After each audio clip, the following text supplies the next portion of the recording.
इमाम अहमद इब्न हंबल रहमतुल्लाह अलैह के पास एक बूढ़ी औरत आती है।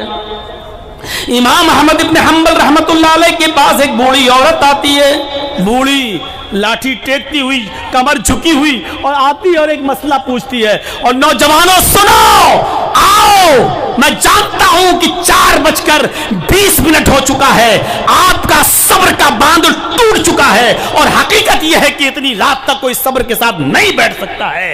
ये सब चीजें सोचना चाहिए सबको, मुदर्रिसों को भी, कमेटी को भी, सबको, क्या पूरी रात का जमाना खत्म हो चुका है। अब रात के 12 बजे और 1 बजे से ज्यादा जलसे कामयाब नहीं हो रहे हैं, अब नहीं चलते हैं। उसी हिसाब से सेटिंग बनाइए, 8 से 10 चंदा कीजिए, या और 10 से 12 खास प्रोग्राम करा के जलसे को खत्म करवाइए। बहुत ज्यादा चले तो 1 बजे तक जलसा चले।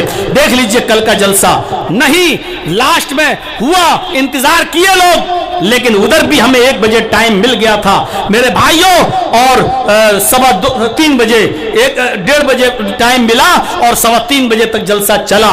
आधे लोग जा चुके थे क्योंकि अब नहीं बैठते हैं। ये मैं अपना तजर्बा बतला रहा हूं। दौर था, लोग सुबह तक सुनते थे, लेकिन अभी 2-3 सालों से ये दौर ऐसा चला कि अब 12 और 1 बजे के बाद महफिलें खत्म होने लगी हैं। हर जलसे में अब लोग पूरी रात नहीं बैठ रहे हैं। लोगों के मिजाज को देखते हुए हमें ऐसा सिस्टम अपनाना पड़ेगा कि ये जलसे 12 और 1 बजे तक खत्म हो जाना चाहिए, ताकि थोड़ा सा आराम करें और फिर फजर में लोग आ सकें। हजरत इमाम अहमद इब्न हंबल के पास वो बूढ़ी औरत आई। अगर आप अंसारी हैं तो इस वाक़े को अच्छी तरह समझ सकते हैं। वो आकर मसला पूछती है अहमद इब्न हंबल से कि इमाम साहब, मुझे एक मसला जानना है। कहा क्या?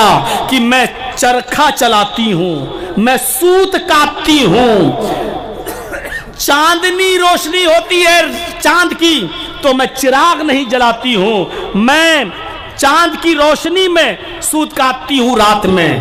और जब चांद अंधेरा हो जाता है, अंधेरी रातें, और चांद की रोशनी जब हमारे आंगन में नहीं आती है, तो मैं चिराग जलाकर सूत काटती हूं, और दोनों की कीमत मैं कस्टमर से एक ही लेती हूं। यानी मान लो, एक मिसाल दे रहा हूं, 10 रुपया इतने सूत को काटूंगी तो 10 रुपया। तो मैं जब चिराग नहीं जलता, चांद की रोशनी आती है, उस वक्त मैं चिराग नहीं जलाती हूं, चांद की रोशनी में सूत काटती हूं, उसका भी मैं 10 रुपया लेती हूं। और जब अंधेरी रातें होती हैं, चिराग जलाती हूं, उसमें मेरा तेल भी खर्च होता है, और उसमें जो सूत फिराती हूं, सूत काटती हूं, उसका भी 10 रुपया। तो क्या ये मेरे लिए नाजायज तो नहीं है? क्या मैं चिराग जलाकर सूत काटूं जिसमें मेरा तेल खर्च होता है, उसकी कीमत कुछ ज्यादा लूं, और बगैर चिराग की रोशनी के चांद की रोशनी में जो मैं सूत काटती हूं उसकी कीमत कुछ कम कर दूं? चांद की रोशनी में हमारा तेल नहीं जलता है, और जब अंधेरी रात होती है तो तेल जलता है।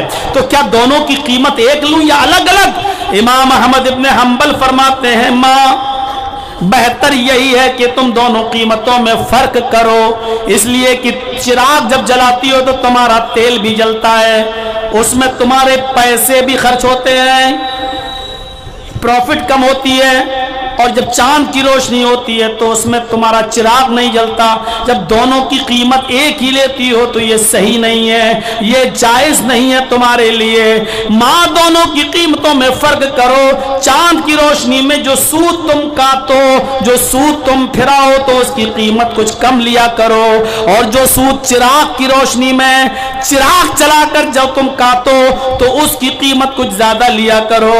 इमाम अहमद इब्न हंबल ने जब ये मसला बताया तो वो औरत वहां से उठी और जाने लगी। जज़ाकुमुल्लाहु खैरन व अहसनल जज़ा कहते हुए वो औरत, वो बूढ़ी औरत उठी और जाने लगी।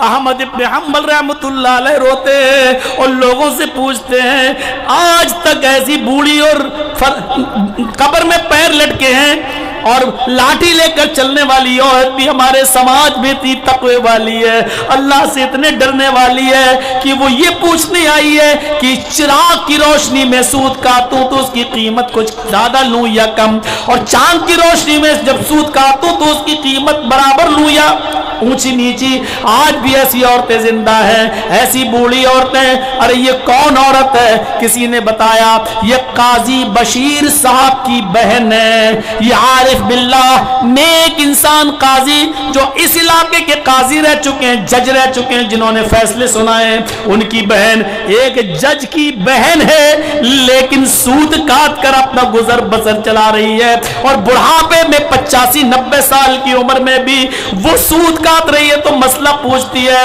अपना चिराग जलाकर अगर सूद काटूं तो उसकी कीमत, और चांद की रोशनी में सूद काटूं तो उसकी कीमत में कुछ फर्क करूं या बराबर बराबर लूं, दोनों की कीमतें एक लूं या अलग अलग लूं।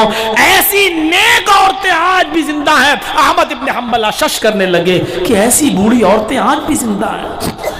कौन है, किसकी बेटी है? बताया गया ये काजी बशीर साहब की बहन है, जो यहाँ मनसब कुज़ात संभाले हुए थे, काजी का मनसब संभाले हुए थे। यानी उस जज साहब ने भी अपनी जिंदगी में इतना नहीं कमाया कि वो अपनी बहन को कुछ देके जा सके। उनकी बहन बुढ़ापे में मेरे भाई रोजी रोटी कमा रही हैं, और तकवे का हाल ये कि पूछ रही हैं कि हम दोनों की कीमत एक लें या अलग अलग लें।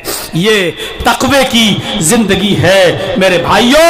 हमारे समाज में तकवा आना चाहिए, हमारी जिंदगियों में तकवा आना चाहिए, हमारी नमाजों में तकवा आना चाहिए, हमारे रोज़ों में तकवा आना चाहिए। गर्ज ये कि हमारी पूरी जिंदगी में तकवा आना चाहिए। तकवे के ताल्लुक से ये चंद बुनियादी बातें हमने आपके सामने रखी हैं। इस दुआ के साथ आपसे रुखसत होता हूँ कि इलाहुल आलमीन हमारी खताओं को माफ फरमा दे, हमारे गुनाहों को बख्श दे, हमें मुत्तकी और परहेजगार बना दे। तकवा हमारे हमारे हमारे मुआशरे में कूट कूट के भर दे, हमारी रग रग में भर दे।